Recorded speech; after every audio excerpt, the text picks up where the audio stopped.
നമസ്കാരം. തെന്നിന്ത്യൻ സിനിമയിലെ എക്കാലത്തെയും വലിയ നായകന്മാരിൽ ഒരാളാണ് ഖുഷ്ബു. മുംബൈയിലായിരുന്നു ഖുഷ്ബുവിന്റെ ജനനം. നിഖത് ഖാൻ എന്നാണ് ഖുഷ്ബുവിന്റെ യഥാർത്ഥ പേര്. വളരെ ചെറിയ പ്രായത്തിൽ തന്നെ ഖുഷ്ബു സിനിമയിലെത്തിയിരുന്നു. ബാലതാരമായിട്ടാണ് ഖുഷ്ബു സിനിമയിലേക്ക് എത്തുന്നത്. ദ ബേണിംഗ് ട്രെയിൻ ആയിരുന്നു താരത്തിന്റെ ആദ്യ സിനിമ. 14-ാം വയസ്സിൽ തന്നെ ഖുഷ്ബു നായികയായി അഭിനയിച്ചു തുടങ്ങിയിരുന്നു. എന്നാൽ തന്റെ 16-ാം വയസ്സിൽ തെന്നിന്ത്യൻ സിനിമയിലേക്ക് ചേക്കേറുന്നതോടെയാണ് ഖുഷ്ബുവിന്റെ കരിയർ മാറിമറിയുന്നത്. തുടക്കം തെലുങ്കിലായിരുന്നു. പിന്നീട് 1988-ൽ ധർമ്മത്തിൽ തലവൻ എന്ന ചിത്രത്തിലൂടെയാണ് തമിഴിലെത്തുന്നത്. നടൻ പ്രഭു ആണ് ഖുഷ്ബുവിനെ നായികയായി റെക്കമെൻഡ് ചെയ്യുന്നത്. 1991-ൽ ഇരുവരും വീണ്ടും ഒരുമിച്ച് അഭിനയിച്ചു. ചിന്നത്തമ്പി എന്ന സിനിമയിലേക്ക് വേണ്ടിയാണ് ഇരുവരും ഒന്നിച്ചത്.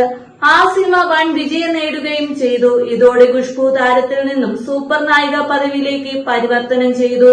അതോടെ ആരാധകരുടെ പ്രിയപ്പെട്ട ജോഡിയായി ഖുഷ്ബുവും പ്രഭുവും വാഴ്ത്തപ്പെട്ടു. അതേസമയം ഓഫ് സ്ക്രീനിലും തന്നെ ഖുഷ്ബുവും പ്രഭുവും പ്രണയത്തിലാവുകയും ചെയ്തു. ഖുഷ്ബുവുമായി അടുപ്പത്തിലായിരിക്കുമ്പോൾ തന്നെ പ്രഭു വിവാഹിതനായിരുന്നു. സിനിമകൾ ഹിറ്റാകുന്തോറും ഇരുവരും തമ്മിലുള്ള പ്രണയവും ശക്തമായിക്കൊണ്ടിരുന്നു. ആരാധകർ ഖുഷ്ബുവിന്റെയും പ്രഭുവിന്റെയും ജോഡി പൊരുത്തത്തിന് കൈയടിക്കുമ്പോൾ തന്നെ പ്രഭുവിന്റെ കുടുംബജീവിതത്തെ അത് സാരമായി ബാധിച്ചു. പ്രഭുവും ഖുഷ്ബുവും ലിവിംഗ് ടുഗദറിലായിരുന്നു എന്നും റിപ്പോർട്ടുകളുണ്ട്. ഇതിനിടെ ഇരുവരും രഹസ്യമായി വിവാഹം കഴിച്ചതായും റിപ്പോർട്ടുകളോടൊപ്പം ചിത്രങ്ങളും പ്രചരിച്ചിരുന്നു. എന്നാൽ ഇരുവരും ഈ വാർത്തകളോട് മൌനം പാലിച്ചു. ഗോസിപ്പ് ഗോളങ്ങൾ വായടക്കി വെക്കാതെ ആയതോടെയാണ് പ്രഭുവിന്റെ അച്ഛനും ഇതിഹാസ താരവുമായ ശിവാജി ഗണേശൻ ഈ വിഷയത്തിൽ ഇടപെടുകയും ചെയ്തത്. തുടർന്ന് ശിവാജി ഗണേശൻ പ്രഭുവിനെ താക്കീത് ചെയ്തുവെന്നും അച്ഛനെ അതിയായി ബഹുമാനിച്ചിരുന്ന പ്രഭുവിന് അദ്ദേഹത്തെ നിഷേധിക്കുക അസാധ്യമായി.